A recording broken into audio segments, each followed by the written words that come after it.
It's just funny that they're still in the journey. Every one of them different. I do both.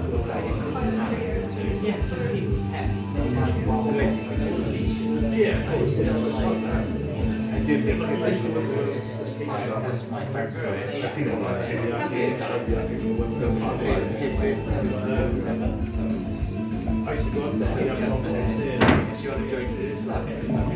Good evening, Newport! How are we? Are we well? And then I'm going to go You thought you got rid of me. You thought you got rid of me. No, I do have the great honour of introducing the headline act, but first, a bit of a chat. I've got some more material to try on you guys. Let's see what you think. So, like I said, me and my partner are going very well. We started doing new role plays. She introduced one recently. So, my girlfriend would go into a duvet while singing Corn. She was a bit of a freak in the sheets. Yeah!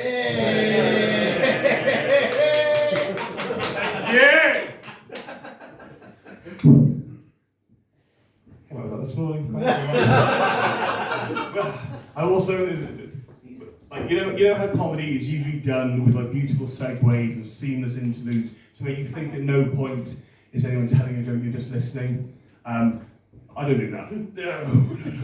So, on another note, I've had to change my relationship to drinking recently. It's become quite unhealthy. I would say my relationship with drinking is how like a divorced dad sees his kids every other weekend and blames everyone else for the poor relationship he has with them. My parents are divorced. Who knew? And also, so believe it or not, in my day job, I'm actually a teacher. A genuine job. After all that, I said, fucking hell, that's the youth of today. Look after them. No, it's good. But I also play a lot of rugby. Being a man over 100 kilos in Wales, you have to play rugby. I think that's kind of the rule. Never? Can't relate? To be fair, Newport don't play a lot of what I call rugby. Niche Rodney Parade joke, not the crowd. But whilst playing rugby, I was quite lucky. I played to a fairly high standard. I've been to a few countries and played. I played against the Polish national team, Romanian national team, played against police forces. And one day before a lesson, I went to a tackle and tore my rotator cuff. For anyone who doesn't know what that is, the rotator cuff is the bit that keeps your shoulder. So it's the bit that allows you to move your arm up and down, left to right, basically any kind of gyroscopic motion with your shoulder. So I was in a lesson the next day. I've got my torn rotator cuff, I'm walking around like this. My students say, "Sir, what's up with your shoulder?" So I say, "Okay, I'm not a biology teacher, but I'll give you all a lesson." So, I've torn my rotator cuff. Your rotator cuff is by here, and it stops you from doing any motions like this. So rotator cuff's by here, and stops you from doing any motions like this. My manager came round whilst I had 32 children all looking at me doing this.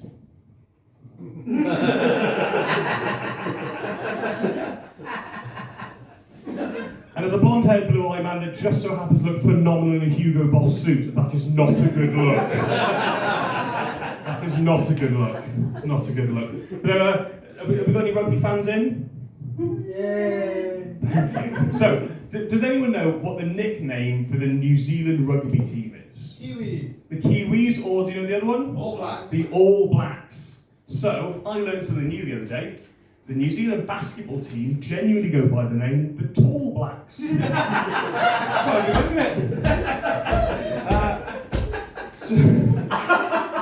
good, isn't it? Genuinely true, that isn't even a joke. But I've decided to name every other sports team in New Zealand rugby. So, We have New Zealand rugby, the All Blacks, New Zealand basketball, the Tall Blacks, New Zealand jockeys, the Small Blacks, New Zealand skydivers, the Fall Blacks, New Zealand wrestlers, the Brawl Blacks, New Zealand goths, the Eye Blacks, the New Zealand nationalists, No Blacks. And by far my favourite, New Zealand's favourite cover band, Nickelback. Right, are we ready, team? Are we warmed? Are we prepped? Right, can we start a little bit of pitter-patter, please? Pitter-patter, pitter-patter, pitter-patter, pitter-patter. Please introduce the woman who puts sexual into transsexual and sexually transmitted disease, Miss Abby Miles!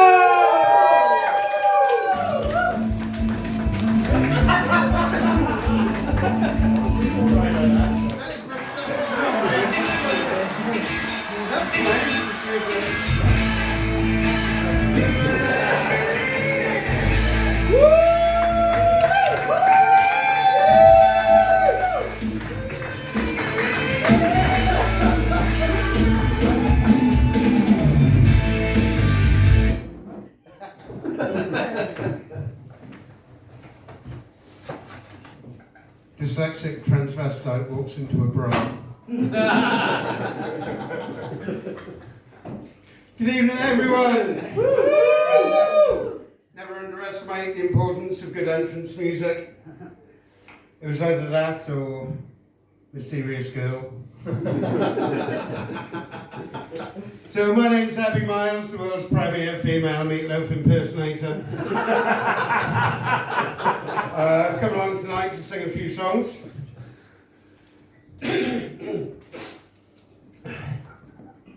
But I won't do that. So I was brought up in the 1980s with all the strong male role models of the day. Prince, Freddie Mercury, Jimmy Cranky. My father was a pantomime dame. Oh yes, he was. And my mother was a seamstress. She used to try dresses on me because she couldn't afford to buy a dummy. Luckily, I escaped pretty much scot-free with no lasting psychological effects. Happy days. So I come from a small town on the coast called Lantford Major. Have any of us heard of Lantford Major? Yeah. Yeah, it's not worth the fuss, really. But up the road we had this really posh little town called Cowbridge. They always looked down on us as being scum. Fair point, really. And everyone else in the Vale looked at us as being either really posh or English. I don't know which was more insulting, if I'm honest. So a lot of you are probably thinking right now, Susan Boyle really needs to cut down on the cigarettes. So I'd like to address the obvious question on a lot of your minds right now. No, this is not my natural hair colour. So I am in fact transgendered. I know. I hide it well. I'm the only person I know who threw their own gender reveal party. But I have actually been diagnosed with something called gender dysphoria. For those who don't know what it is, basically it means I'm not comfortable in my own foreskin. We're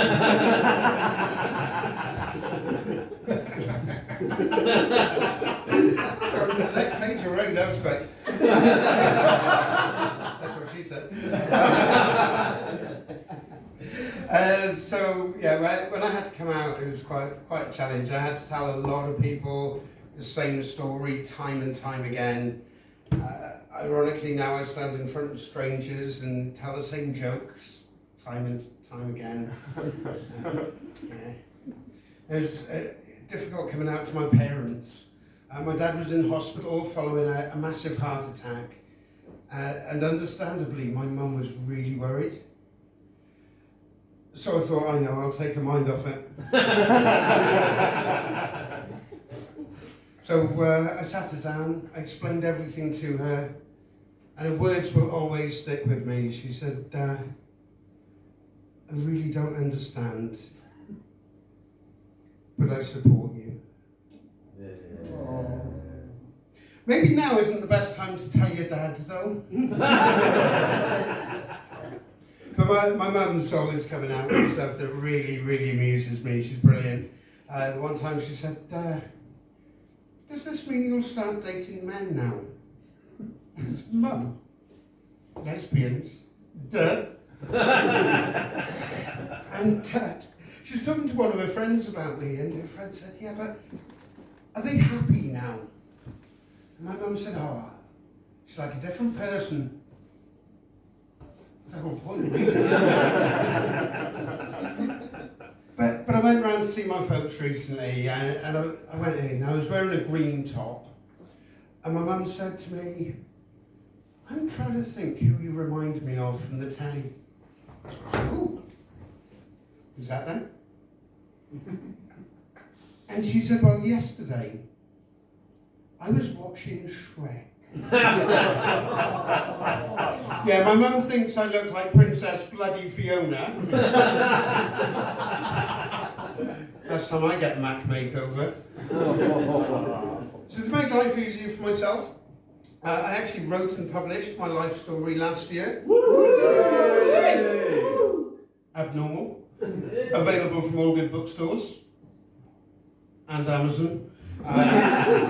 Please buy it, I'll get about 40 pence. I should be able to retire never. I actually did a book signing recently in Waterstones. Yes. Yes, I wrote I Hate You on 9 3/4 Harry Potter books.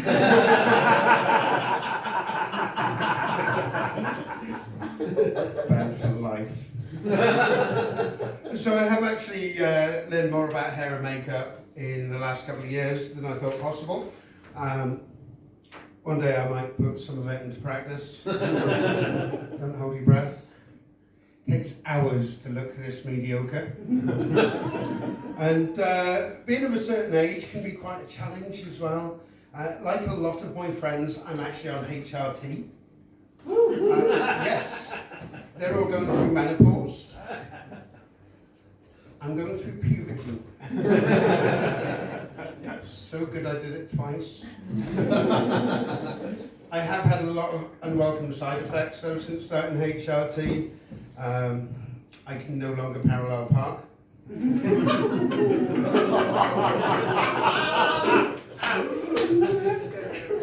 I don't understand the offside rule anymore.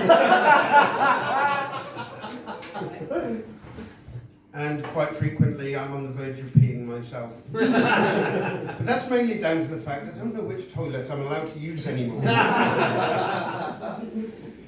It's not all fun and games though.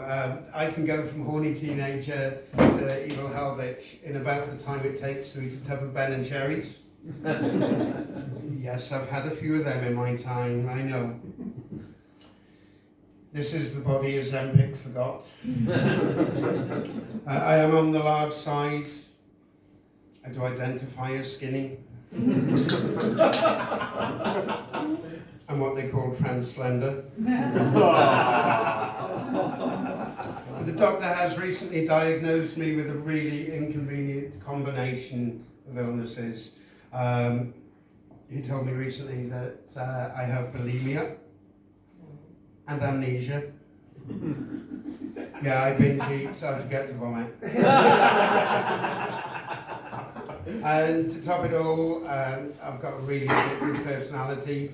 I'm quite thankful I was introduced to comedy and not crack. But I have recently become patron of a new charity. We're rehabilitating drug users by teaching them stand-up. Yeah? Hey. Woo.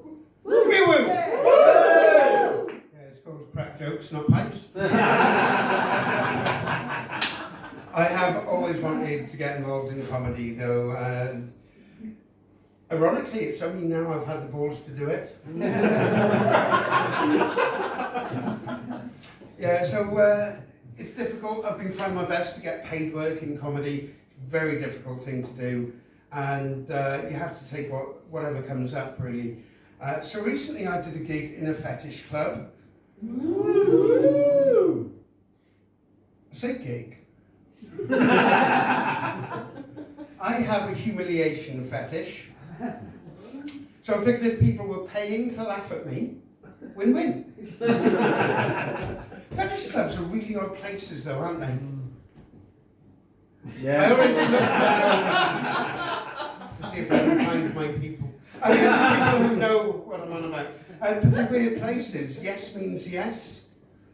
No means yes. Banana muffin means please stop. I don't like that very much. So I got up on stage and I did my set. Nobody laughed. Yeah.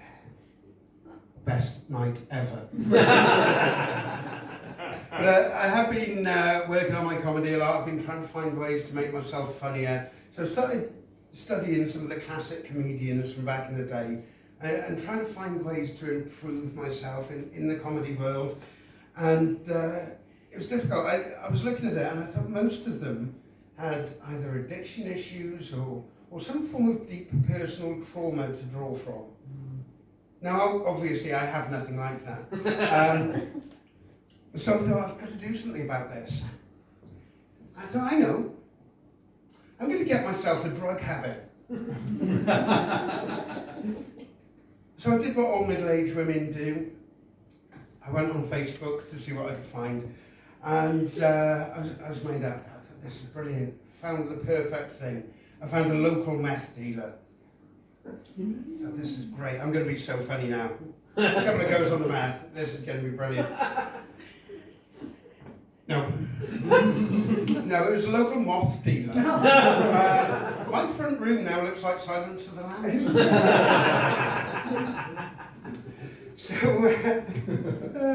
So I'm one of those people, though, who still doesn't know what they want to be if they grow up. I wish I'd spent a lot more time listening in the careers lessons in school, but they seemed so pointless at the time. It just made you do that test. Do you remember the test? You fill in the boxes and it would tell you your ideal job. It always came back as brain surgeon or bin collector, didn't it? There was never any middle ground. And to complicate matters for me, because nothing's ever easy in my life, I found out I was red-green colourblind, so that took all the good jobs off the table.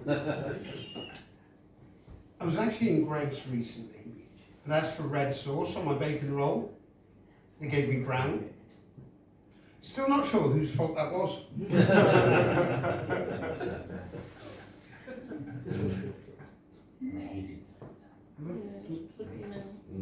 So I have tried a lot of jobs in my time. I was a car mechanic.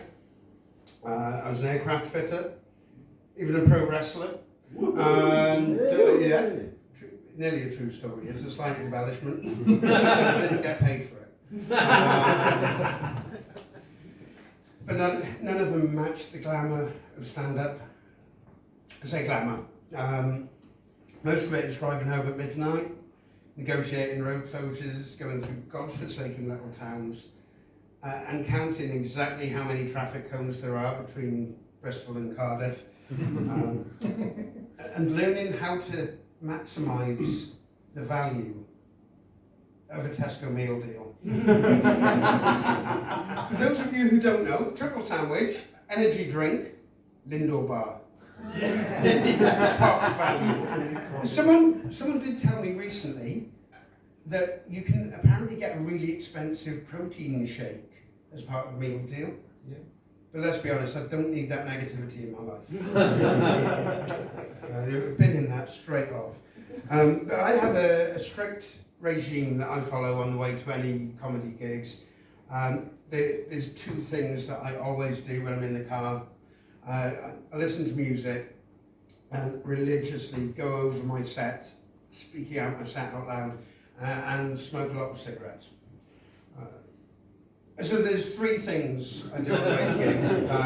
I listen to music, I practice my set a lot, and I smoke a lot of cigarettes, and eat my Tesco meal deal. Four things I do on the way to gigs religiously is listen to music, practice my set, smoke cigarettes, eat my Tesco meal deal, and imagine other road users naked. Did you follow me into the car park?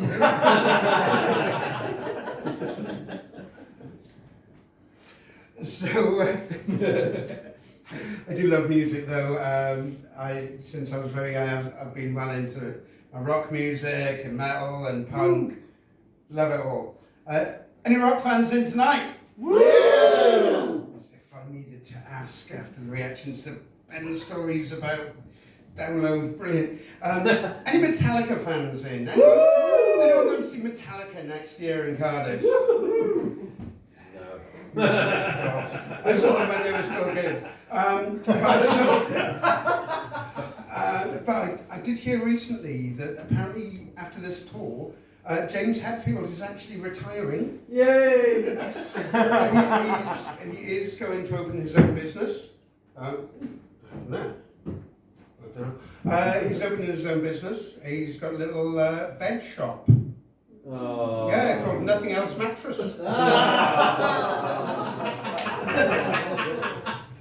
But I do, when I'm listening to music in the car, I do it all through an app on the phone and it comes up on the little screen in the car. And quite conveniently, because of the type of music I listen to, it will always warn me with a little bracket saying explicit if there's naughty words, just in case.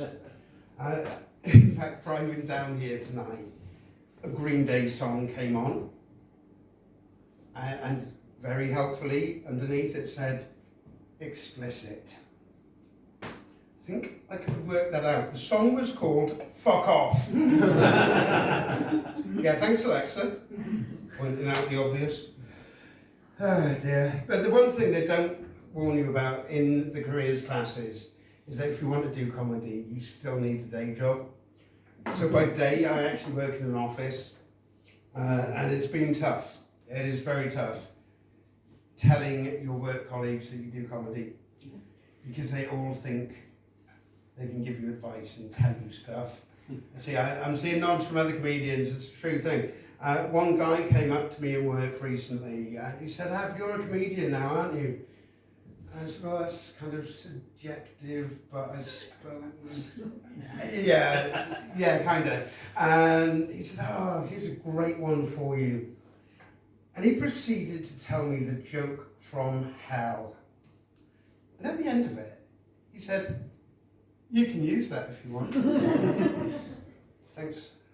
So yeah, next time I was in the office, before he could say anything, I went over, I said, "Jeff, you're a cleaner, aren't you?" So here's one for you. Go into the bathroom, change the loo roll. You can use that if you want. So earlier on I mentioned I'm a child of the 80s, which proudly puts me as part of Generation X. Wonderful, wonderful group of humans to be part of. For those of you too young or too old to know what that's all about, basically we were born dead inside. Emotionless, cynical, borderline sociopaths. That does read a lot like my Tinder profile. Give it a swipe, you will be disappointed.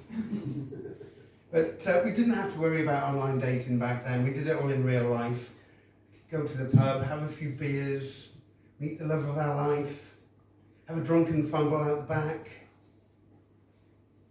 get stuck with them for 30 years. But pubs have given way to coffee shops now, haven't they? You go into any caffeine emporium now, there's all the youngsters there on dates.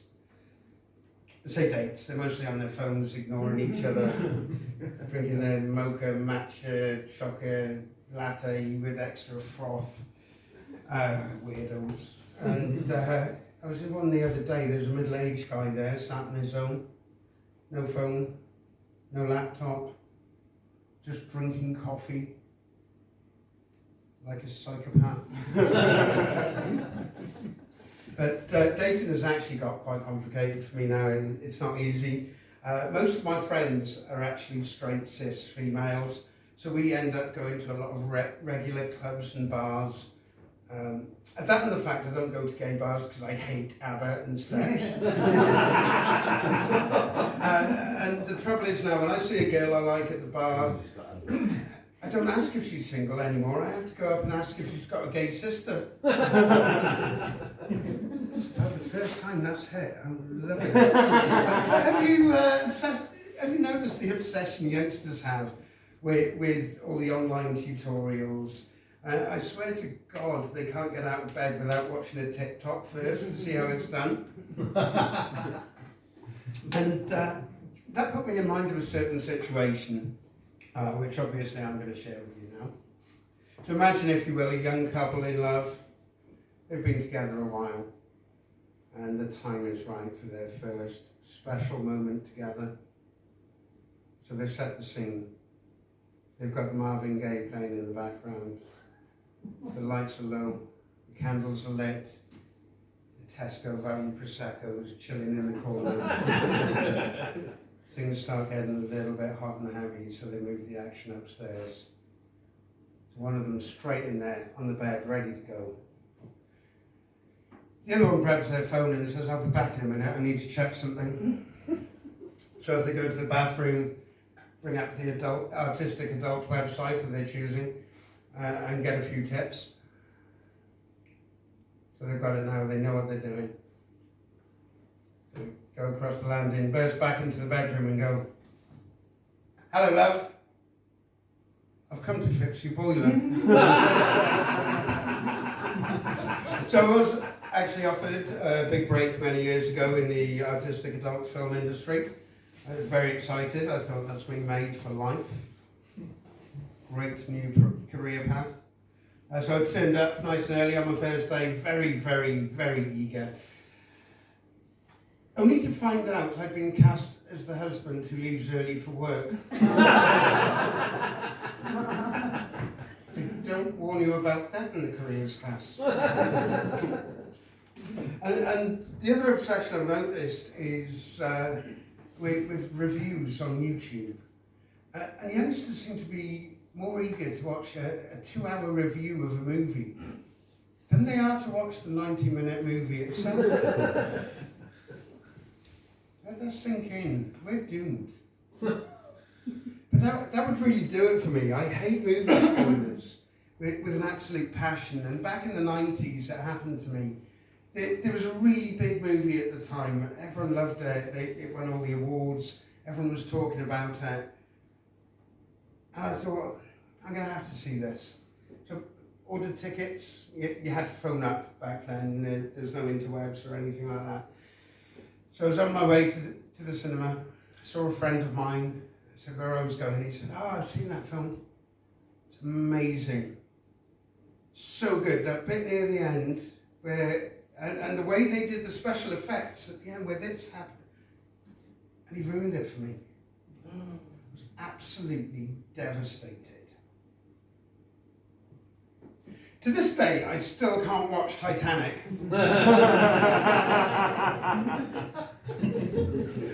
There's another film, similar sort of time, a film called Sixth Sense. Have we all seen Sixth Sense? Before I ruin it for you, which I will. Much like someone did at the awards, the Oscars the year it came out, gave it away. It was uproar. But Sixth Sense had a massive plot twist in it, so pivotal that you could only really experience it once before the magic and mystery was gone. A lot like marriage. Those two films, Sixth Sense and Titanic, they do have one thing in common. I see dead people. I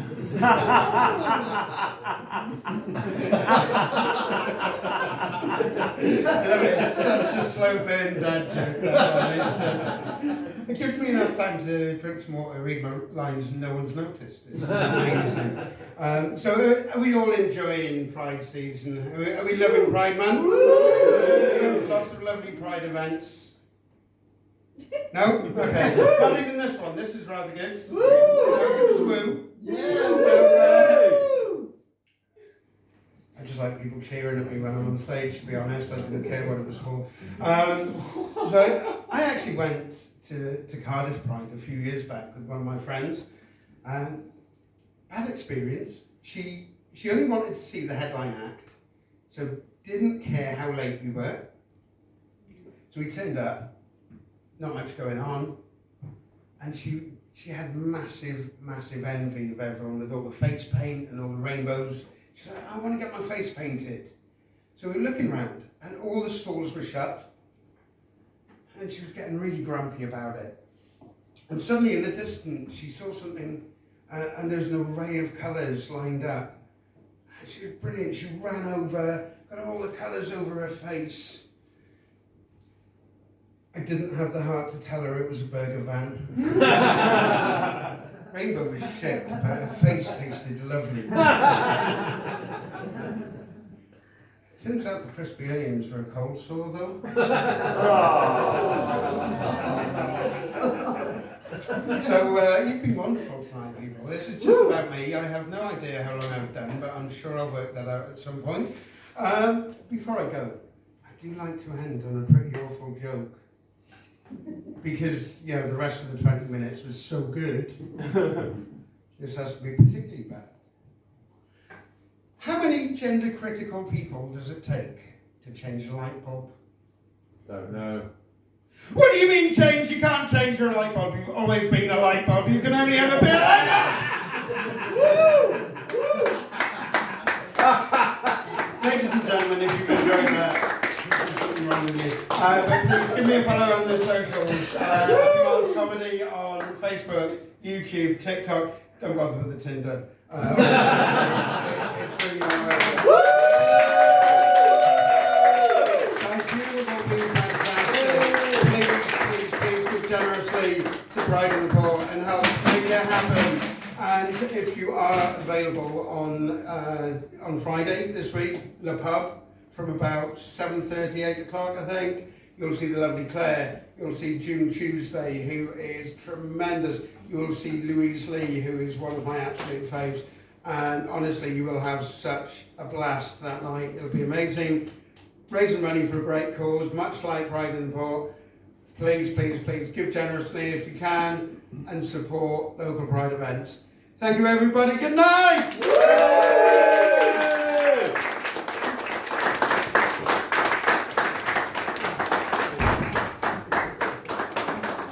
Come on, fuck off home.